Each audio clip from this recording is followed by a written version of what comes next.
Command Point is sponsored by Crossfire Games. Use code CommandPoint25 at checkout to get 5% off your next purchase. Link in the description.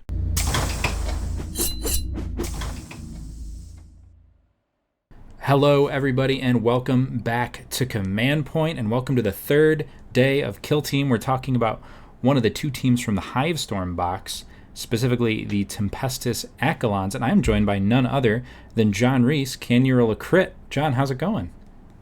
Hey, no, it's good. I'm not too bound at the moment. Thanks for having me on. We've been meaning to collab for ages, and we just never have. So it's nice to finally technically work on something together. Yeah, it just occurred to me as I was doing the intro that we haven't actually recorded anything before together. I mean, we've talked and hung out. We've generally tried. We just literally just forgot. But here's the first ever collab, I guess. So first of all, we're talking about Tempestus Aquilons. I believe one person took them to the World Championships, maybe. Yes, Remy Durant from France. Yes, so they haven't been like a super popular team in the competitive sphere, and they're still pretty new. But you enjoy them, so I wanted to talk to you about this. So I guess for somebody that's looking into a new team, or maybe they're looking into their first team, they want to get into Kill Team in general. Why do you think somebody should get into Tempestus Aquilons, whether it be from a playstyle perspective or an aesthetic perspective, or really anything? Well, first off, they do look great. I actually think from all the jump infantry Games Workshop has done, the Aquilons do look the best because all their poses look realistic. There's minimal tactical rocks, and the poses they have either look like in the trailer where they're leapfrogging down or that they've just landed. So the poses look great, and they're actually quite customizable because they still have the traditional ball socket head, so you can swap the heads around. Arms are basically flat, so you can swap those around. The backpacks are interchangeable, so you've got a lot of posing options.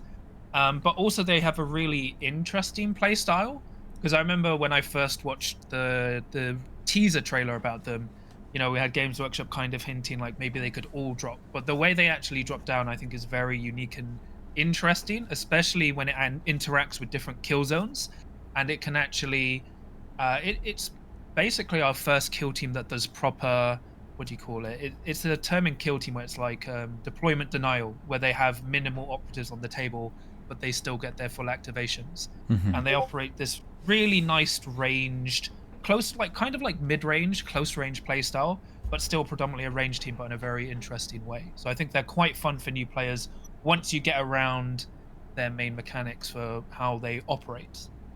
Nice. Very cool. So I guess you've got a few games in on them. You were playing them quite a bit at first, I think, when the box came out. You did bat reps and stuff. So I guess for somebody with a few reps into the team now, what is something in the play style or the gameplay of Scions where that would kind of jumpstart somebody learning the team? Something that maybe it took a few games and you were something clicked for you and you're like, oh wow, I wish I thought about it this way on my first game. It would have been a lot easier. I think the biggest thing is you immediately have to plan for how your opponent plays the game from turning point 3 onwards, because most people, especially in the competitive setting, the way this team works is you have 2 drop markers, and in each strategy phase they move out from the edge of your kill zone or deployment 4 inches up, and then at turning point 2 you lose one of them, and then you can move that one 4 inches up. So technically all your main effects are active during turning point 1 and 2. So what you will usually encounter is people not engaging you until turning point 3. So the main thing you have to encounter is how to plan around that, and also what you deploy first, because there's always a bit of umming and ahhing, because the warriors for this kill team, the troopers, they have an interesting twist where if you deploy them from space, they either actually deploy 4 inches within your marker instead of 3. But if you deploy them on the table, they can also, on the first turning point as a strategic gambit, move with reposition up, but they have to end within 4 inches of your kill zone. So you have this choice of how you split that up. And generally, when I start off my kill team, I always deploy the leader first, because your leader's free APL and is your comms, so it can give you, because you have to drop in 2 operatives turning point 1, so you need to plan in which operatives you're dropping, which 2 operatives you're deploying turning point 1. and then you can start using your leader's comms ability immediately.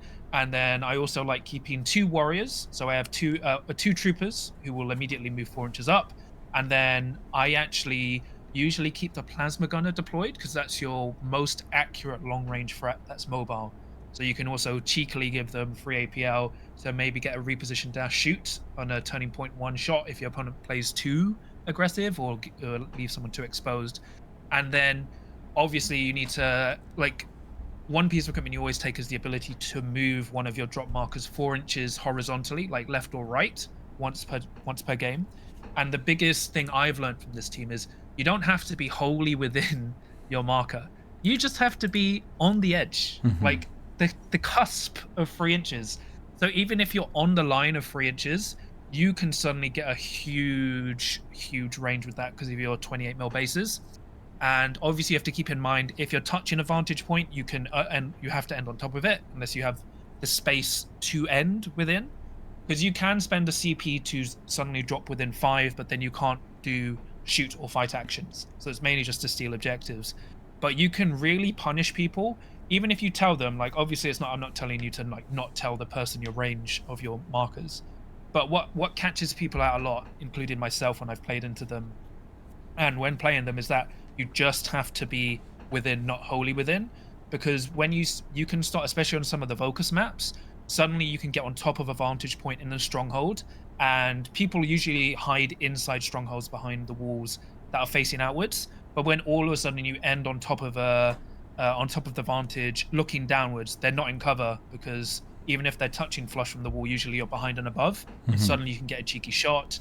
But then it's also punishing them if they don't commit turning point 3, whereas like you usually drop the melter bomb and well, the grenadier and melter gun are last, and you can give those one of those free APL. So next turning point 3, you can go, especially if you win initiative and your opponent's been kind of too defensive, you can immediately go like surprise melter or melter. Well, usually you give the melter gunner the free APL because the melter bomber can't reposition dash shoot, he can only reposition shoot with his melter bomb. But I think that's the key thing, because people forget it's kind of a holdback because, you know, from last edition everything had to be wholly within, but just literally being, it's like that weird thing where you're on the center line but not in your opponent's territory, that kind of odd ruling. You can literally just be on the cusp of 3 inches and suddenly you can get shots which you and your opponent didn't expect, or charges if someone's deployed enough for your precursor, who can oddly deploy from space on conceal in control range and fight. Yeah, it doesn't have to be on engage to do that. Very nice. Yeah, so the very comprehensive answer, very, very interesting stuff. Next question, I really wanted to highlight. So I guess obviously some teams have more, I would say, list building than others. Aquilons is not a team with a ton of list building, but loadout wise, what are the important decisions that you have to make? Like, is there something you're leaving at home? Is there something that like you're taking sometimes but not others? Like, how do you decide which models to bring? Well, it's interesting because this is basically a one-box team, because the plasma gunner and melter gunner do share the same arms, but you can get away with converting them to have a different arm to hold them. But generally you would always take all the specialists, then you take the plasma gun and melter gun, and then the choice you have is between the servo sentry and the sniper. So before I used to write off the sniper, the marksman, because when you drop him down from space, he has a mobile profile, which is basically just a hotshot las. His marksman, his stationary profile only hits on 2s when he can make that stationary shot, and it's once per game silent. So a lot of the time I will drop him. But if my opponent, it depends actually on the kill zone, because if I can either like move my marker where he can just deploy onto like the highest point in Vocus, or punish my opponent for doing, sometimes I take the marksman, but generally I'll take the servo sentry. Although I have been like experimenting with dropping both the marksman and servo sentry for another trooper. So I have 2 troopers deployed and then 2 troopers in space, just because that 4-inch range from the marker gives you a lot of threat. But generally, if you're just going from one box, I would always take the servo sentry, because you usually deploy it turning point 1 from space, because it gets around its inability to move.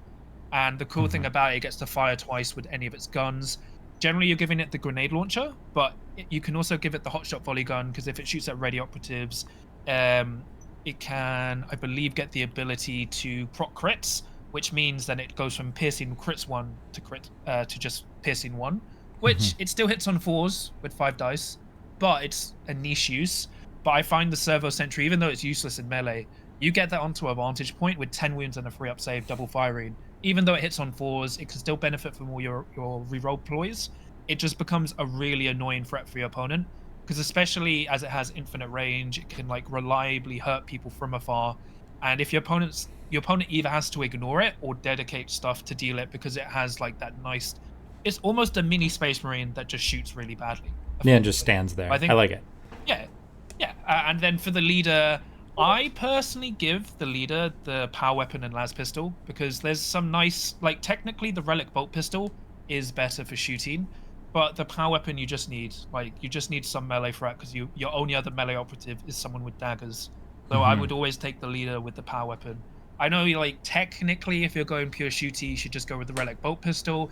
Your chainsword is 4-5 instead of 4-6, but being able to spec into 4-6 with some of the melee ploys also makes you like your leader really undesirable to charge, which just gives some more threat to play around.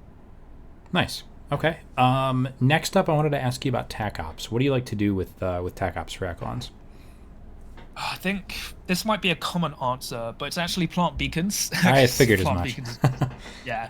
The only thing you have to keep in mind with plant beacons is you cannot plant beacons the turn you are deployed or set up. So when you come down from space, you cannot deploy your plant beacon. So you're gonna have to plan around that. But because you don't like, plant beacons are so easy, especially turning point 2, turning point 3, you'll easily be scoring it, because you don't have to be within your opponent's territory. The marker just has to be, so you can just have someone move up to do it. Mhm. But generally, plant beacons. If someone's being like really aggressive into elites, I would generally take confirm kill. But if I expect they're going to be like more of a like a person who's going to stay away from me, I'd probably go plant beacons, because when you start planting beacons, it forces your opponent to engage with you. But confirm kills are also good. The only problem with Seek and Destroy in this kill team is like incredibly unreliable. Champion is technically good, but the problem is, like, if your opponent's staying away from you, turning point 2, you're not really going to score champion. It's going to be very hard. Yeah. So yeah, it would just be plant beacons. Gotcha. Yeah, that's unsurprising. And it's a good shout on the not being able to plant it when you deploy, because I think a lot of people probably misplay that one. Yeah, it's an easy thing to miss. It's just yeah. like really, it's not bullet points, so you would just kind of like or like just miss it. But Yeah. that's the only thing to keep in mind. So I guess I'm asking a lot of people, like previous years, I would ask about turn 1. Obviously, turn 1 is very different these days. It's a lot cagier. But I think it's interesting, specifically with Aquilons, just asking about your early game in general. Like, the way that you drop, how do you, like, what do you like to look for? Like, what do you stage, ideally? Yeah, so it's interesting, because another thing people forget is you can always deploy in your drop zone. So I've had to be reminded and remind players, like, oh, if you move and dash outside of range, reposition dash outside of range of my markers into my drop zone or their drop zone, they'll just drop down and shoot you. So it's a good thing to point out. But generally, I would always start off with the leader, 2 warriors, and the plasma gunner. And then turning point 1, I would generally deploy the servo sentry or the marksman, and then usually just the gunfighter, because you want to keep the threat of the precursor, the melter bomb and melter gun, to keep your opponent honest. Some people I do know like to like go first activation turning point 2 or turning point 1 pass with the melter gun, so your opponent thinks it's free to move up. I think that it's a worthy tactic, but it's very risky, because sure, you would have like a melter bomb left, but then it's relying on your opponent just to be kind of how do you play it? How do you say it? Like, not playing inconsiderately, but just like playing way too risky, A little which reckless. is a common thing. Yeah. Yeah, too reckless. But like generally, you could deploy the melter bomb turning point 1, because the biggest problem with the melter bomb grenadier is they can't reposition dash shoot. But usually, like, keeping the melter gun for the second wave. You could be brave and deploy the melter gun wave 1, turning point 1, and then give it the +1 APL. So turning point 2, it could reposition dash melter gun. But I'd like dropping that usually last turning point 2. But well, like second to last, then the leader reposition dashes and gives the operative +1 APL. But it's just trying to set up kill zones going into turning point 3, because you want to be in a position, if you lose initiative, sure, your opponent goes and immediately kills your melter gun or melter bomber, but then the problem is one or the other will kill them, or then you can go punish someone of theirs who hasn't activated yet with that melter bomb or melter gun. So you kind of go, yeah, sure, you can win initiative turning point 3, kill one of my big melter threats, but then you're going to lose something else in return. So you could almost kind of play this like psych out game where you almost hem your opponent from moving up because they get too afraid of the melter gun and melter bomb, because you effectively, the first activation they activate, they're going to have relentless, which will just kill anything. It's almost impossible they won't kill something. Yeah. So you kind of have to go into that way of just setting up so many threats, so even if you lose someone turning point 3, you can just immediately go, well, I've got like 3 different things that can kill you. Okay, really interesting. John, now I want you to tell me the coolest, flashiest Aquilon play that you can think of, something that would just like wow your opponent, or just like an eye-grabbing play with the Scions. I think it has to involve the precursor, because people kind of just forget how decent it is in melee, because it's only 4 attacks hitting on 3s, 3/4 lethal, 5 up, but it can double strike, so it can either do 2 strikes or 2 crits, or a crit and a strike. And you can combine stuff where, like, especially with your drop and secure, like, you can steal points, but like the coolest thing is probably dropping down on conceal within control range of someone, fighting them, but then obviously that's 2 points. It's just really, like, you can actually it's probably with the there's something cool you can do with the leader. So technically into 2 APL teams, if you drop the leader last activation and then spend 1 APL to get the widen drop, so you can drop within 5 inches, you can then just steal a point, and then usually drop a smoke. Okay. And then another cool thing you can do is when you drop in the Grenadier. So the key thing about this team is when you drop in, you count as being obscured until the end of your opponent's next activation. So what you can kind of do is leapfrog with smokes. So your Grenadier comes in 1. So you could drop down someone in a risky position. Your opponent doesn't deal with them because they go, I'll shoot them next turning point. Then you drop down and then throw a smoke. And then you can have someone else move up and throw a smoke on them. So you can kind of have these like perpetual smoke.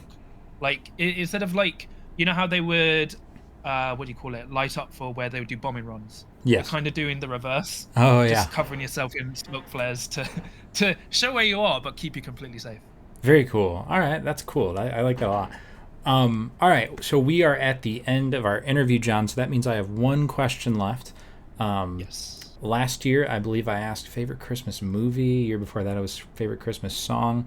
This year, I'm asking my guests their favorite. It can be a food or a drink, but something that you enjoy to have on, or I guess around Christmas time. It can be a treat. It could be like a cocktail. It could be anything.